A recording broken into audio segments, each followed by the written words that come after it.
Good afternoon, everyone. Welcome and thanks for joining us for this special event on the last day of classes.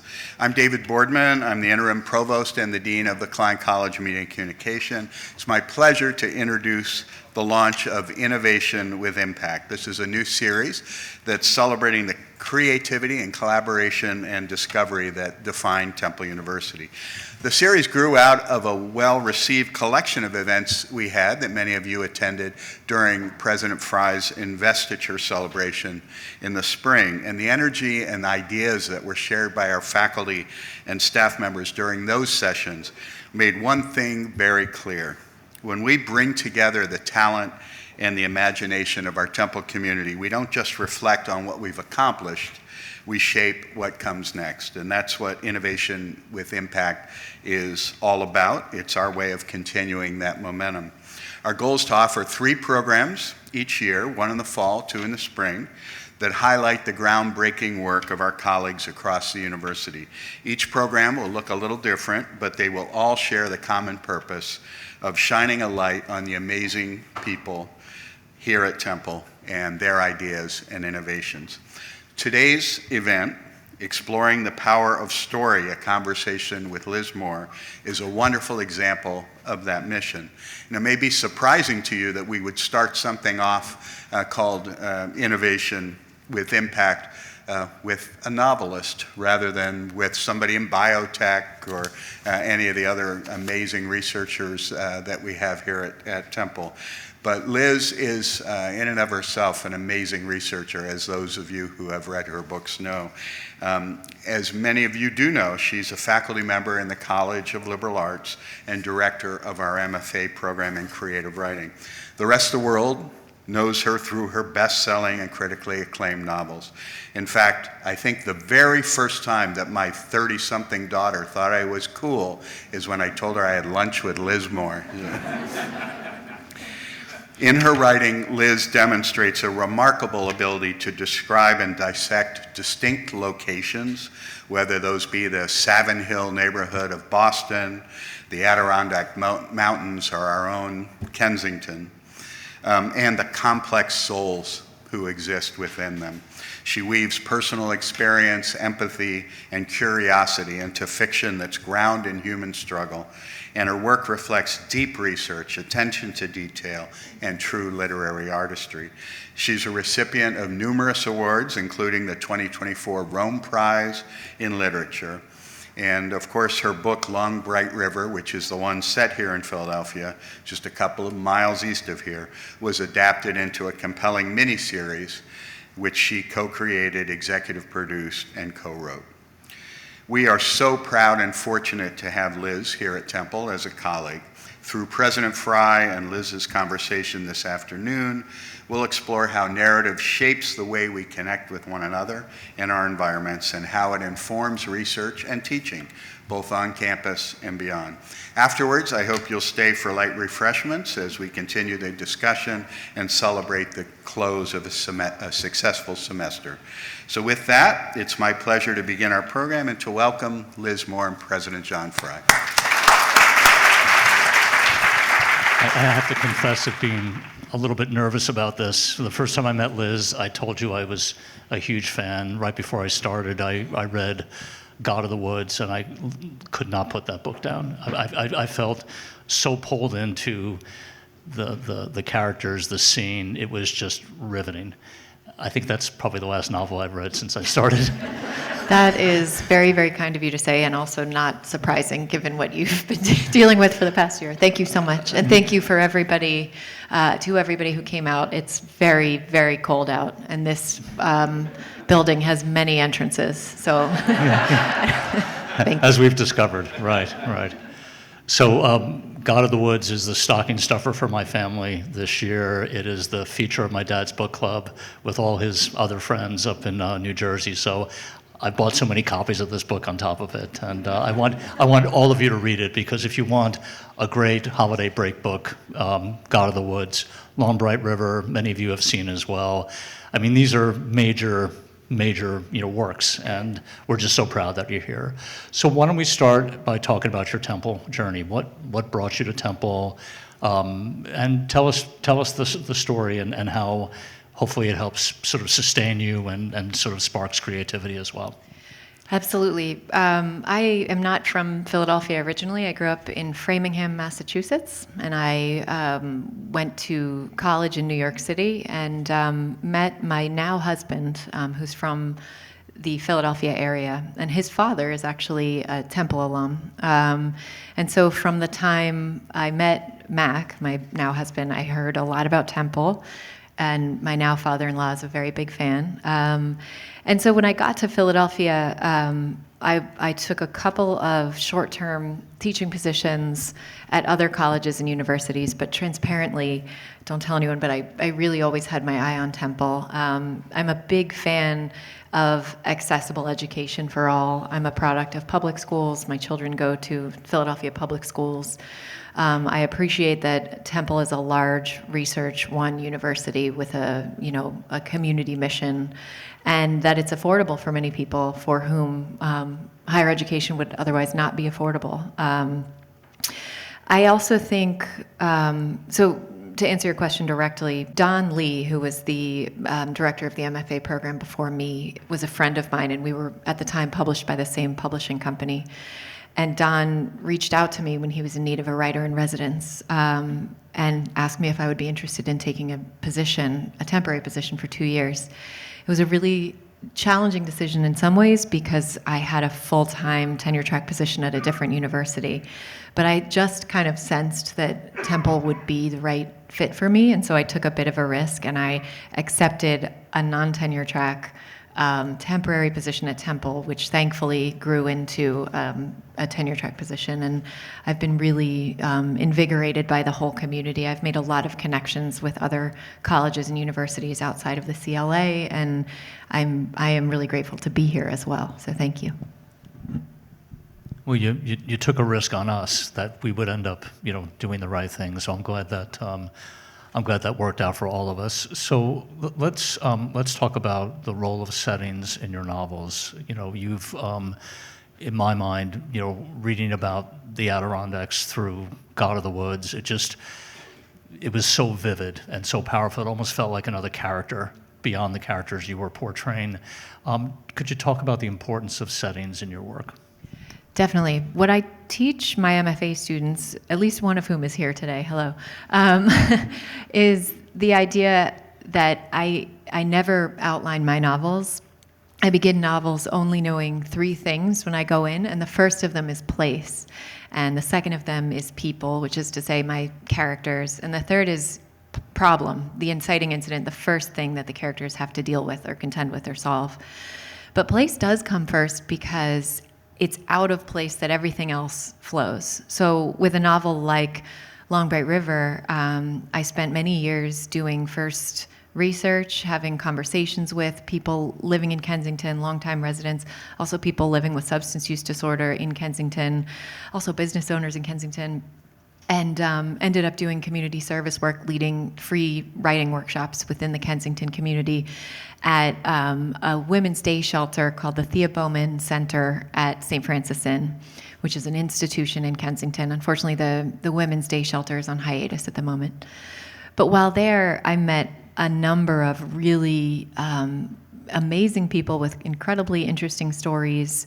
I had finished a complete draft of Long Bright River by the time I was doing that community service work, but it definitely informed, subsequent drafts, and certainly when it came time to make the show, some of the work that I did in Kensington also informed the setting of the show. I don't want to say I get bored easily because novels take me 4 years to write, but it's rare for me to set a novel in the same place twice because I really get so immersed in a place that I start daydreaming about escape to a different place that I could go. And in the case of Long Bright River, I began writing really early sketch work on the God of the Woods while Long Bright River was in edits. It's just about the most opposite place you can imagine, a super rural place in the Adirondacks. I have a long family history there as well, and so I guess the rest is history. Could you just say something about the 4 years? How do you persist? That takes a great deal of discipline. I imagine it takes a great deal of self-confidence, too, that you're onto something, even though it's going to take you a long time to get there. Yes, one of the things that, again, I talk about with my MFA students is that following your education, whether you study writing at the undergraduate level or the graduate level, or if you never study writing, nobody will be asking for your novel. In fact, life works against the writing of a novel in every possible way. And so for me, the first 2 or even 3 novels really took a lot of confidence, and because nobody was waiting for them. I didn't have a set deadline for any of them. It is almost monastic, the act of writing a novel. It's a very solitary thing. I tend to do it in the early morning hours before anybody else in my household is awake. And I still write that way. Every morning, every weekday morning, I get up at 5:30 and I write. I work on my fiction from 5:30 to 7:30 a.m., and I basically don't return to it. Because psychologically, if I can think all I have to do is write for those 2 hours, and then I'm off the hook for the rest of the day, that's motivating for me. But it really, you're right. It's sort of like you can't. The act itself of writing has to be the reward. You can't focus on publication or readership, because you would very quickly burn out, I think, if that was your only source of satisfaction. Thank you for that. So your novels deal with social strictures and class through character, and then sort of invisible boundaries. So what drives the inclusion of these themes in your writing, and what are you trying to push the reader to understand through that work? Yeah, I write a lot about, without necessarily meaning to, because I never write to a particular theme, but the themes that come up a lot in my work are addiction comes up a lot, the idea of the found family or groups of friends who function as each other's family, and also income inequality or social class. And it's hard to point to a specific moment in life or a specific part of my upbringing that caused me to be interested in those things. You asked specifically about social class, and I can say part of that had to do with going through a large underfunded public school system. I grew up in a town called Framingham in Massachusetts, which has changed since I left, but when I was growing up there in primarily the 80s and 90s, it was sort of a microcosm of the United States. It was probably perceived as a large working class town that had gone through a period of deindustrialization. For that reason, I had the privilege of going through public school with every type of person I could imagine, and that is a gift that has served me well as a writer, because it has given me, access to a lot of different imaginations. It's another reason too why I always feel like Temple is a good fit for me, because I feel most at ease and most comfortable with students from all walks of life, students like Temple students, frankly. I think it's incredibly important for any working artist to not cloister themselves away in any sort of ivory tower, and instead to remain very, very engaged with people they're writing about and with and of. And so that's a gift that my students give to me. That's great. We have the gift of a wonderful melting pot here. It's amazing. So when David was doing his introduction, he talked about the sort of work that you do is really researched, and then obviously you have a great imagination. So talk about research and imagination in terms of how you bring the work alive. How much of, how do you mix those? Well, as technology has grown increasingly invasive in all of our lives, I find it more and more difficult to do research simultaneously. Originally, when the internet was just a little less addictive, I was able to pause and do my research in the middle of writing a book or in the middle of a writing session. And now I find that if I take 1 minute to look up a term or to look up whatever it is, search and rescue operation techniques, suddenly I find myself in a rabbit hole that I can't escape from.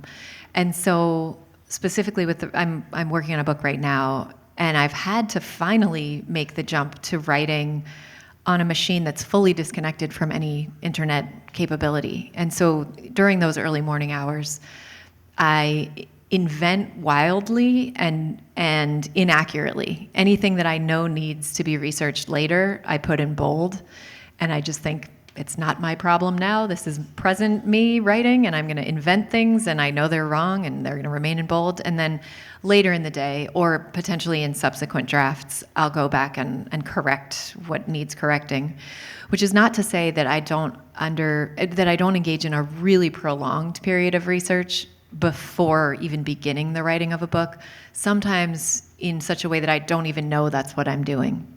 So for example, spending as much time as I spent in Kensington, I had no inkling that I was going to someday write a novel about it. That was pure human interest, and my own family has a pretty long history of addiction that is ongoing, and so it felt like work that hit close to home for me as well. And all of that turned out to be research, but I just didn't know it was as I was doing it, if that makes sense. And similarly, with The God of the Woods, I fell into a reading phase of reading a ton about the history of the Adirondack Park, the history of dynastic American families within it, conservationism, and a particular real serial killer named Robert Garrow, who haunted the Adirondacks in the 1970s, and he became the basis for secondary character in The God of the Woods. And again, it's more of like a, wow, I've been reading about this for a really long time. Oh no, I think I am about to write a novel. Like that's the feeling, rather than proactively researching something. Usually it's immersive research, and then I begin to write a novel, and I really try to keep my writing time and my research time separate after that. So the new I'm not going to ask you for a sneak preview, but the new project, is it proceeding sort of along the same way?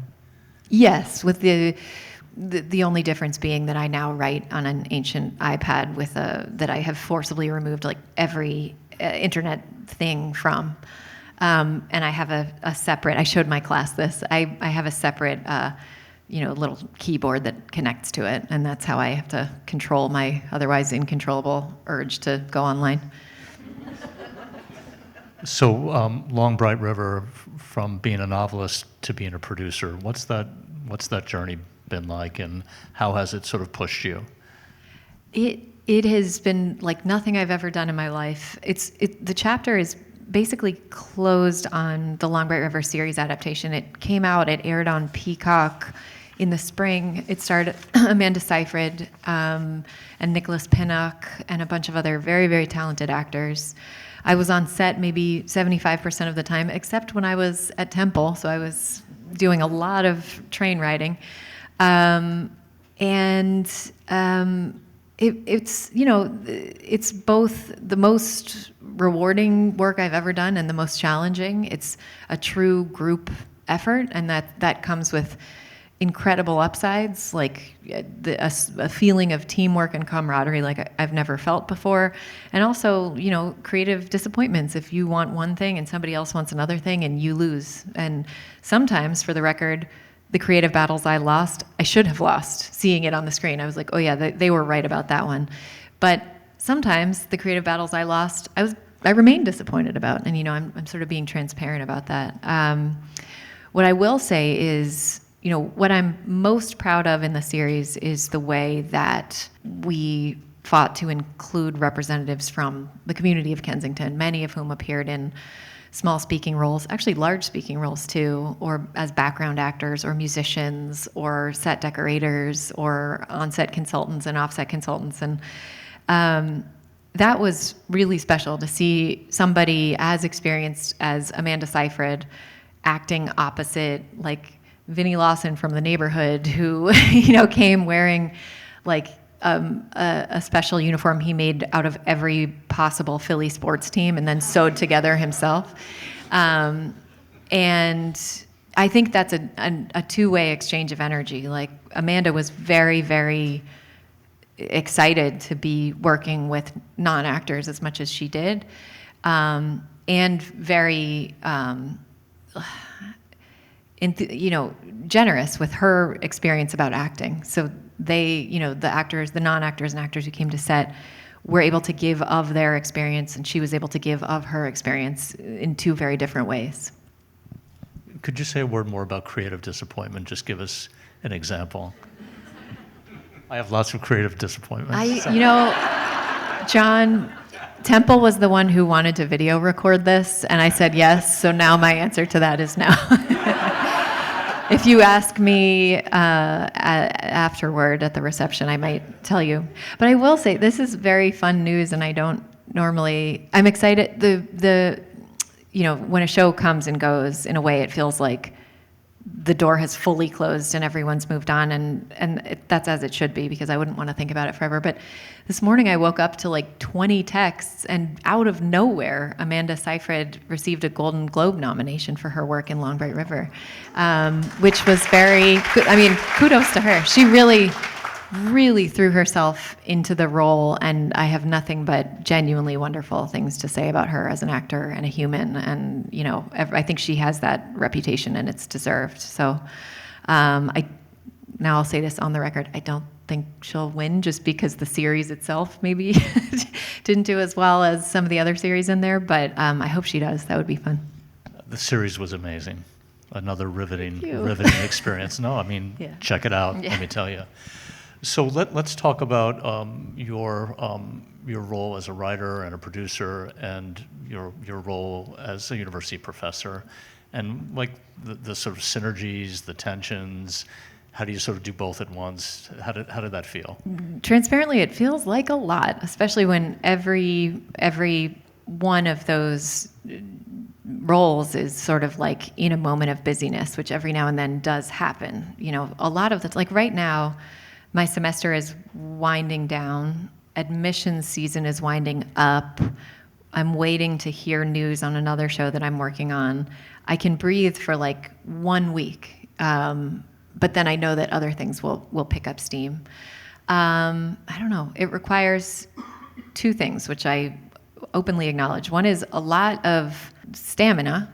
I think we all in this room probably work multiple jobs, even in non-compensated ways. For anybody who's, for example, navigating family life or caring for a loved one who with an illness or anything, and also a really large support network. So, like, shout out to childcare providers. They are what keep my family afloat in a lot of ways, and any family members who provide support.